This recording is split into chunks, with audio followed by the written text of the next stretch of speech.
40 વર્ષ પહેલાની રામકથાનું હું પાકેલું ફળ સ્વામી પ્રદીપ્તાનંદ સરસ્વતીજીએ પહેલી વખત જીવનનું આધ્યાત્મિક રહસ્ય ખોલ્યું।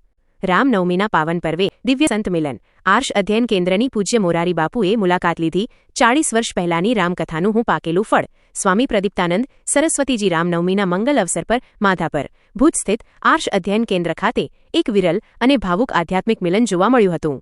વિશ્વવિખ્યાત રામકથાકાર પૂજ્ય મોરારી બાપુએ પવિત્ર દિવસે કેન્દ્રની રૂબરૂ મુલાકાત લીધી હતી, જ્યાં તેમનું ઉમળકાભેર સ્વાગત કરવામાં આવ્યું હતું।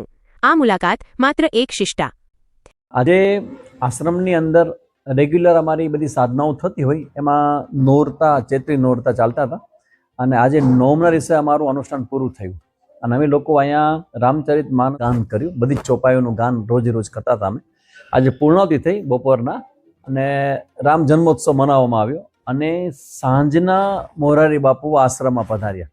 એમ કે ઘણા વર્ષોથી અમારા બધા સાધકોની પણ ઈચ્છા હતી કે બાપુ 36 કથાઓ રામકથાઓ આપણા કચ્છમાં કરતા હોય અને માધાપરમાં બાપુ આવે અને સ્વામીજીના આશ્રમમાં ન આવે એમ ચાલે। તો સાધકોની પણ પ્રાર્થના હતી અને અમે લોકો અહીંયા 3 વર્ષથી સુંદરકાંડના પાઠ ચલાવી છે દર શનિવારે। તો એમાં પણ જે પાઠ ગાન કરનાર છે અમારા શાંતિદાસભાઈ છે અને વિપુલભાઈ છે, એ લોકોની પણ બહુ જ ઈચ્છા હતી કે બાપુ આપણા આશ્રમમાં આવે અને બધા સાધકોને આપે। તે ઘટના ઘટ્યા છે।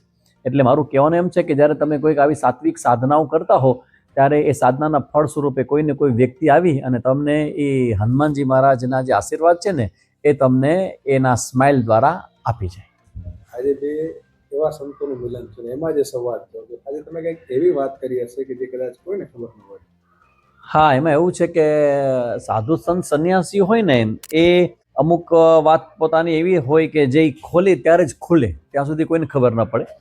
તો હું છેલ્લા 20 વર્ષથી કચ્છમાં આજે મારું કામ કરું છું, મારા ગુરુજીની આજ્ઞાથી ભગવદ્ ગીતાનું ઓફિસર ભણાવું છું અને શાળા કોલેજોમાં જાઉં, યુવાનોને ઇન્સ્પાયર કરું। તો મેં આજે બાપુને યાદ કરાવ્યું કે 40 વર્ષ પહેલાં 19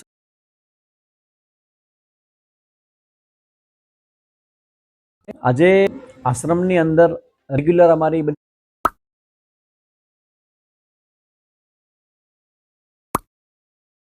બસ મારી શોધ શરૂ થઈ કે જો ભગવાન પ્રત્યે મને પ્રેમ થયો છે તો એ ભગવાન દર્શન મને કેવી રીતે થાય।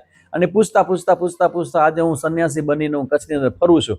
તો હું એમ કહું કે 40 વર્ષ પહેલા જે મોરારી બાપુની કથા જે થઈ ને એમાં જે બાપુએ ભગવાનના ભક્તિની વાત કરી, એ ભક્તિનું ફળ છે ને એ હું પરિપક્વ ફળ બનીને અત્યારે કચ્છના જે કંઈ જ્ઞાન મળે છે એમાં બાપુનો આ સૌથી પહેલા પ્રેરણા ગુરુ એ મોરારી બાપુ છે મારા જીવનના। પછી બીજા બધા મહાત્માઓ આવતા ગયા, અલગ સંતો મળતા ગયા અને મારા જીવન આગળ લેતા ગયા।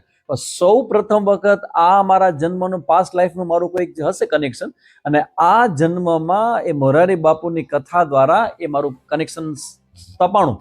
ભગવદ્ ગીતામાં પણ ભગવાન કહે કે સૂચિનામ શ્રીમતામ ગેહે યોગ ભ્રષ્ટો બીજાયતે। પાછલા જન્મમાં જે યાત્રા કરી હોય તો એને પછીના જન્મમાં ભગવાન કહે હું મારી કૃપાથી યાત્રાને ફરી આગળ લઈ જાઉં છું।